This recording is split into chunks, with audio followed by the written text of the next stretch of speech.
दोस्तों नमस्कार, मैं दीपक गौतम एक बार फिर से आप सभी के समक्ष हाजिर हूँ।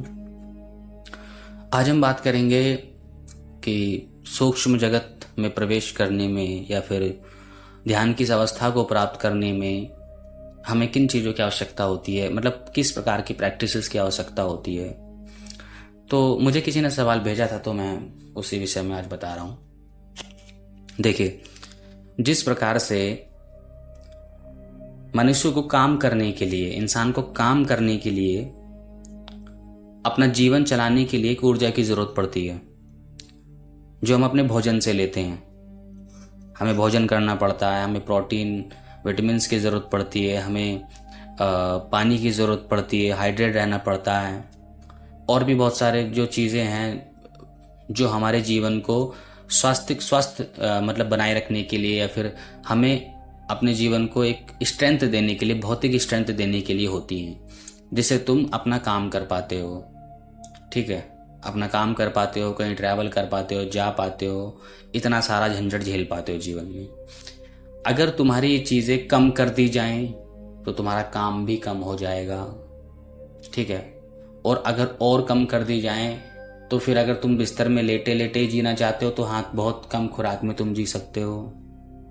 अब ठीक, तुम्हें बहुत ज़्यादा स्ट्रेंथ की ज़रूरत है क्योंकि तुम एक जिम्नास्टिक बनना चाहते हो, तुम एक बॉक्सर बनना चाहते हो, तो तुम्हें अधिक से अधिक ऊर्जा की ज़रूरत पड़ रही है।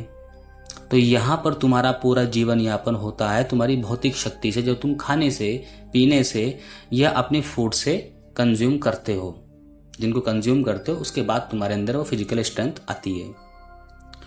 ठीक इसी प्रकार से जब तुम चेतना को, अपने ध्यान को उस जगत में ले जाना चाहते हो, दूसरे डायमेंशन में ले जाना चाहते हो, तब तुम्हें आध्यात्मिक शक्ति की जरूरत पड़ती है।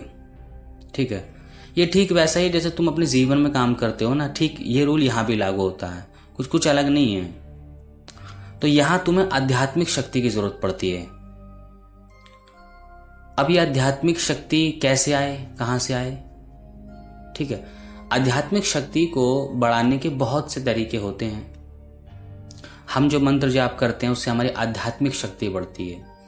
आपने देखा होगा बहुत सारे ऋषि मुनि योगी मतलब सूख कर, मतलब जैसे होता है ना कि बिल्कुल ऐसे पतले से होते हैं, उनकी हड्डियां भी दिख रही हैं, लेकिन वो फिजिकल स्ट्रेंथ उनके पास भले ना हो, लेकिन उनके पास जो स्पिरिचुअल स्ट्रेंथ होती है वो बहुत बड़ी होती है, और उसका कोई कनेक्शन फिजिकल बॉडी से होता नहीं है, माइनर सा होता है, उतना नहीं होता। तो अब आप ये भी नहीं कह सकते कि नहीं यार, ये व्यक्ति तो खुद चलने मतलब लायक नहीं है, इसके शरीर में इतनी ताकत ही नहीं है, ये व्यक्ति शरीर से इतना जर्जर हो चुका है, तो ये कैसे मतलब सूक्ष्म जगत की यात्रा कर लेगा? क्योंकि दोनों चीजें अलग हैं।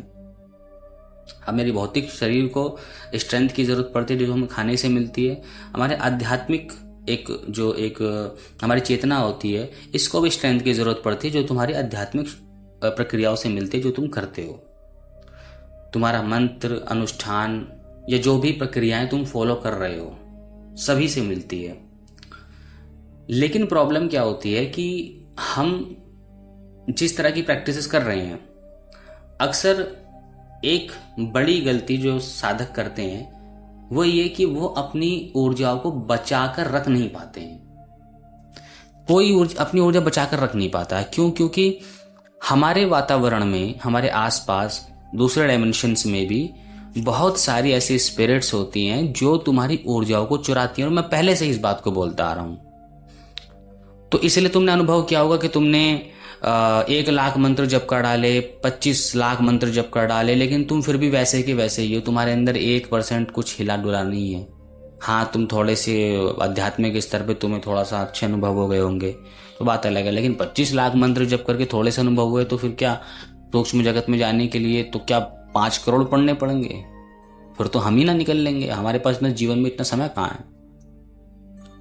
तो प्रॉब्लम क्या होती है कि हमारी ऊर्जाएं जब बढ़ना शुरू होती हैं तो कुछ इधर उधर की नेगेटिव स्पिरिट वहां कॉर्ड्स लगा देती हैं, वो तुम्हारी ऊर्जा चुराती रहती है, और तुम बैठ के माला जप रहे हो। ठीक है, और इसी वजह से, प्रोटेक्शन ना होने की वजह से, जो हम अपनी शक्तियों को बचा नहीं पाते हैं, इसकी वजह से क्या होता है कि हम मंत्र जाप कर रहे हैं, अनुष्ठान कर रहे हैं, वो सिर्फ एक काम बन के रह जाता है कि तुम बस धार्मिक व्यक्ति हो, तुम ये सब करते हो और कुछ नहीं है। वरना अगर तुम्हारी ऊर्जाओं को गेन करने की बात आए ना, तो अगर तुम अनुष्ठान कर रहे हो, तुम आहुति डाल रहे हो, तो इतनी ऊर्जा उत्पन्न होनी चाहिए कि तुम्हारा शरीर कंपित हो जाए। ठीक है, अगर तुम मतलब काफी समय से कर रहे हो, मैंने देखे हैं कि 10-10 साल से उनका एक अनुष्ठान का सिस्टम चलता है, वो पूरा मतलब जीवन यापन करते हैं। मैंने कहा तुम्हारे पास ऊर्जा तो कुछ दिखाई नहीं दे रही मुझको। तो कहते हैं ऐसे कैसे हो जाएगा ये वो। तो नहीं समझने वाले नहीं समझते हैं, कोई प्रॉब्लम नहीं। तो जब हम अपनी ऊर्जाओं को संचय करना शुरू करते हैं और उसको सुरक्षित रखते हैं, तब हमारी आध्यात्मिक शक्ति बढ़ती है। उसके बाद फिर जो हम ध्यान करते हैं, मेडिटेशन करते हैं, जो भी प्रक्रिया जो मैं कराता हूं या फिर जिस प्रकार से भी करते हैं, तब तुम उस पूरे बल को अपनी चेतना पर लगाते हो। ठीक है, यानी कि तुम अब क्या कर रहे हो कि तुम जब ध्यान कर रहे हो तो बेसिकली तुम चाहो ना चाहो, लेकिन इसमें तुम्हारी थर्ड आई मुख्य रूप से काम कर रही है। तुम्हारा तीसरा नेत्र मुख्य रूप से काम कर रहा है। तुम्हारे भले कुछ नहीं दिख रहा हो, लेकिन मुख्य रूप से सारी ऊर्जाएं वहां पर आकर के ही स्थापित होकर के वहीं से वो चीज कर रही हैं। तो वहां पर जाकर तुम्हें टिंगलिंग इसलिए जितने मेडिटेशन करने वाले लोग हैं जो अच्छे से मेडिटेशन कर रहे हैं, उन्होंने एक बात जरूर महसूस की होगी कि उनके थर्ड आई में स्पंदन होना, टिंगलिंग होना, खिंचाव होना, सर का जकड़ जाना, इस तरह की चीज होती है। ठीक है, वो तुम्हें कहीं और होना हो, यहां सबसे ज्यादा होती है। क्योंकि चेतना क्या करती है कि वो जो ऊर्जा होती है वो सारी ऊर्जा सिमट कर एक थर्ड आई एक पॉइंट बनाना शुरू करती है। और ये हम अभ्यास करते हैं, बार बार ध्यान करते हैं। तो हमारी चेतना, जो हमारी कॉन्शियसनेस है, जो हमारी हाथ पैर सब में फील हो रही थी, धीरे धीरे वो फील होना बंद हो जाती है। हमें ये भान नहीं रहता है कि हमारे हाथ भी हैं, पैर भी हैं या कुछ और भी है। सिर्फ हमें एक ही बात ध्यान रहती है कि बस हम जब हम ध्यान करते करते फिर हम ऐसे पॉइंट पर आते हैं कि जहां पर सिर्फ हमें ये लगता है कि हम कुछ दृष्टा देख रहे हैं, मतलब हमारे पास शरीर बड़ी नहीं है, अनुभव ही नहीं हो रहा उस टाइम पर कुछ भी। और तुम्हारे पास ये भी कुछ विचार नहीं आएगा कि मुझे कुछ अनुभव नहीं हो रहा है। तब उस पॉइंट पर आकर तुम तैयार होते हो कि अब तुम दूसरे डायमेंशन में तुम्हारी चेतना अब जाने वाली है।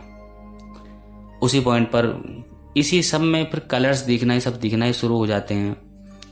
ठीक है, फिर उसके बाद हम फिर उस डायमेंशन में प्रवेश करते हैं। और प्रवेश करते हैं तो फिर वहां पर जो पहले चीजें दिखाई देती हैं, पहले हमें हेलुसिनेशन टाइप से होता है, कुछ सपना दिखाई देगा, ऐसा लगता है सपना हो, लेकिन थोड़ा डिफरेंट होता है। समझ में आता है कि नहीं सपना तो ये नहीं है, दिखा है बट पूरी अवेयरनेस के साथ सपने नहीं दिखते हैं। ठीक है, तो धीरे धीरे फिर हम उस अभ्यास को करते जाते हैं, तो वो फिर क्लियर होने लगता है सब कुछ, कि अब जो मैं देख पा रहा हूं वो बहुत ही रियलिस्टिक लग रहा है देखने में। और जब तुम उस चीज को देखते हो तो तुम भौतिक जगत से कट जाते हो, वहां पर तुम्हारा भान नहीं रहता है इस शरीर का। और उसके बाद जब तुम अभ्यास में आगे बढ़ते हो तो एक पॉइंट ऐसा आता है कि तुम्हारा भान तुम्हारे शरीर को लेकर भी रहेगा और तुम उस डायमेंशन में देख भी पा रहे हो। मतलब अगर तुम्हारा मित्र तुम्हारे पास बैठ जाए और तुम ध्यान कर रहे हो और वो तुमसे कुछ कहे, तुम उसकी सुनोगे भी और तुम चाहो उसको जवाब भी दोगे, और तुम उसको देख भी रहे होगे अंदर से कि जो तुम जिस दूसरे डायमेंशन में देख रहे हो वहां भी तुम देख रहे होगे कि यहाँ क्या है, या फिर तुम बात कर रहे हो, जो भी कर रहे हो। और इसमें भी अलग अलग डायमेंशन, अलग अलग लोक होते हैं। ठीक है, और टाइम तो मैंने पहले बताया कि वहां टाइम कैसे काम करता है, टाइम तो खैर वहां होता ही नहीं है। तो ये इस तरीके से होता है। अब लोगों का एक पॉइंट होता है कि हमें कितना टाइम लगेगा। देखो, अगर तुम्हारे अंदर करने की क्षमता है तो तुम इसे 3 महीने में कर सकते हो। 3 महीने में तुम्हारा स्टार्ट हो जाएगा कि तुम प्रवेश कर पा रहे हो, या फिर तुम्हें झलकियां मिलना शुरू हो चुकी है। और जो सिम्टम्स मैं बताता हूँ वो सिम्टम्स होते रहते हैं, झटके लगना, उसका ही बताऊंगा कि क्यों लगते हैं वो। अचानक से कई बार ऐसा होता है कि ध्यान करते करते झटका लगता है शरीर को कि हम गिरने वाले, तुरंत हमारी अवेयरनेस वापस आ जाती है। ठीक है, ये कई बार हमारे हाथ से माला छूट गई, हमें पता ही नहीं है, 5 मिनट हो गए माला छूटे हुए, अचानक से भान हुआ कि यार मतलब हम तो माला पढ़ रहे थे, तो फिर वापस उठाते हैं, फिर पढ़ना शुरू करते हैं। तो इस तरह के सिम्टम्स होते हैं। अगर तुम्हें इस तरह की चीज़ें हो रही हैं तो उसका मतलब तुम बहुत करीब हो, बट तुम्हें पता नहीं है अंदर कैसे जाना है, तो तुम अभी तक नहीं पहुंच पाए हो, और कुछ नहीं हो। इस प्रकार से हम जाते हैं, ठीक है। मेहनत लगती है इसमें। मेहनत मतलब ये नहीं कि तुम्हें 18 घंटे साधना करनी पड़ती है, नहीं, तुम्हें साधना करनी पड़ती है 1 घंटा, 1.5 घंटा, 2 घंटा, इतना करनी पड़ती है। अगर तुम अच्छे से करो तो फिर अच्छे से तुम्हारे साथ होता भी है, ठीक है। तो ये तुम्हारे संकल्प पे निर्भर करता है कि तुम कितना जल्दी जाना चाहते हो। भाई तुम्हें बस सिंपल सी कॉन्सेप्ट है कि ना तो तुम्हें मैं पहुंचा सकता हूँ, ना ही भगवान पहुंचा सकता। तुम्हें तुम्हारी ऊर्जा पहुंचाएगी, जो तुम गेन करोगे, जो तुम बढ़ाओगे अपनी आध्यात्मिक शक्तियों को, ठीक है। उसी प्रकार से तुम आगे जा पाओगे। तो यही कॉन्सेप्ट है, लेकिन यह असंभव चीज नहीं होती, हो जाती है। और मैं ये नहीं कहूँ कि इतनी भी आसान है कि तुम बैठ के 11 दिन की साधना करो हो जाएगा, नहीं, इतनी भी आसान नहीं है, ठीक है। वो 11 दिन का कॉन्सेप्ट तो खैर पता नहीं कौन सी दुनिया में चलता है ये सब। लेकिन हाँ, अगर तुम इसको निरंतर करते हो, सजगता के साथ करते हो, और अपनी ऊर्जाओं को बढ़ाते हो, अपनी आध्यात्मिक शक्तियों को बढ़ाते हो, तो तुम्हें हाँ 2, 3, 4, 5 महीने में, उससे भी पहले हो सकता है।